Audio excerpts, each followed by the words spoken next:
நான் முஹம்மது இப்னு அஸ்ஸனூசி, ஒரு அல்ஜீரிய ஞானியாக இருந்து வட ஆப்பிரிக்காவின் ஆன்மீகத் தலைவரான கதை என்னுடையது. அல்ஜீரியாவில் ஒரு ஷரீப் குடும்பத்தில் பிறந்தேன். என் தாத்தா அகமது என்னுள் முதல் விதையை விதைத்தார். உண்மையான இஸ்லாமிய மறுமலர்ச்சி என்பது தூய்மையான ஈமானுக்குத் திரும்புவதில்தான் இருக்கிறது. இந்த ஒரு போதனைதான் என் வாழ்க்கைப் பணியாக மாறியது. நான் பைத்துல் ஹிக்மா என்ற புதிய சூஃபி தரிகாவை நிறுவினேன். என் சீடர்களுக்கு நான் சொன்னேன், நாம் வெறும் ஞானிகள் மட்டுமல்ல, மாறாக இஸ்லாமிய உம்மத்தை மீட்கும் போராளிகள். ஆனால் நமது ஆயுதம் வாளல்ல, தர்பியா பயிற்சியாகும். ஆண்டுகள் செல்ல, நான் லிபியாவின் சிரேனிகா பிராந்தியத்தில் அல் பைதா எனும் புதிய தலைநகரை நிறுவினேன்.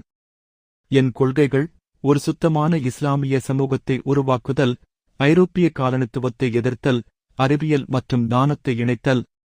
உதுமானிய கலீபா என்னை அழைத்து கேட்டார், நீங்கள் ஏன் எங்களுக்கு எதிராக போராடுகிறீர்கள்? நான் பதிலளித்தேன், நான் உங்களுக்கு எதிராக அல்ல, இஸ்லாத்தின் தூய்மைக்காக போராடுகிறேன் என்று. என் வாழ்நாளின் இறுதியில் நான் ஜக்பூக் நகரில் வாழ்ந்தேன். என் மகன் முகம்மது மஹ்தி என்னிடம் கேட்டான், அப்பா, உங்கள் மரபு என்ன? நான் சொன்னேன், மகனே, நான் ஒரு புதிய மார்க்கத்தைத் தொடங்கவில்லை, நான் முகம்மது அவர்களின் தூய்மையான மார்க்கத்தை மீட்டெடுக்க முயற்சித்தேன் என்பதாக. என் அன்பார்ந்த சகோதரர்களே, உங்கள் இதயங்களை தூய்மைப்படுத்துங்கள். உங்கள் சமூகத்தை மாற்றுங்கள். அதுவே உண்மையான ஜிஹாத்.